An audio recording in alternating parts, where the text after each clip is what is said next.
মাদারীপুরের পাঁচখোলা জাজিরা নাসিরউদ্দিন সরকারি প্রাথমিক বিদ্যালয়ে বার্ষিক ক্রীড়া প্রতিযোগিতা ও পুরস্কার বিতরণী অনুষ্ঠান অনুষ্ঠিত হয়েছে। হোসেন মাহমুদ জয়ের প্রতিবেদনে বিস্তারিত দেখুন। মাদারীপুরের পাঁচখোলা জাজিরা নাসিরউদ্দিন সরকারি প্রাথমিক বিদ্যালয়ে আনন্দঘন পরিবেশে বার্ষিক ক্রীড়া প্রতিযোগিতা ও পুরস্কার বিতরণী অনুষ্ঠান অনুষ্ঠিত হয়েছে।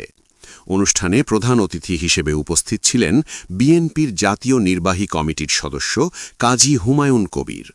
প্রধান বক্তা হিসেবে বক্তব্য রাখেন রাজৈর মাদারীপুর ২ আসনের বিএনপি মনোনীত প্রার্থী এবং মাদারীপুর জেলা বিএনপির সদস্য সচিব আলহাজ জাহানদার আলী জাহান।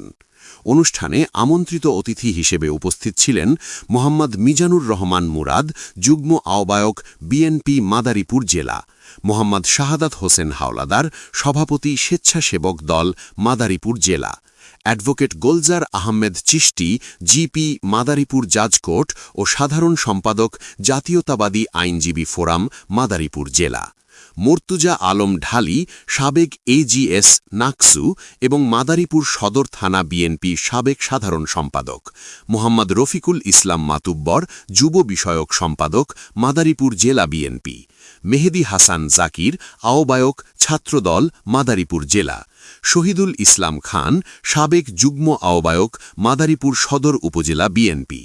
অনুষ্ঠানে সভাপতিত্ব করেন মোহাম্মদ তোতা ফকির, বিএনপি নেতা, পাঁচখোলা ইউনিয়ন।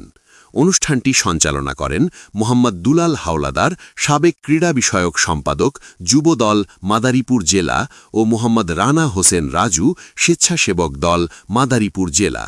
বক্তারা শিক্ষার্থীদের শারীরিক ও মানসিক বিকাশে খেলাধুলার গুরুত্ব তুলে ধরেন এবং এ ধরনের আয়োজন নিয়মিতভাবে অব্যাহত রাখার আহ্বান জানান। অনুষ্ঠান শেষে বিভিন্ন ইভেন্টে বিজয়ী শিক্ষার্থীদের মাঝে পুরস্কার বিতরণ করা হয়। হোসাইন মাহমুদ জয়, দৈনিক ভোরের আলাপ নিউজ, মাদারীপুর।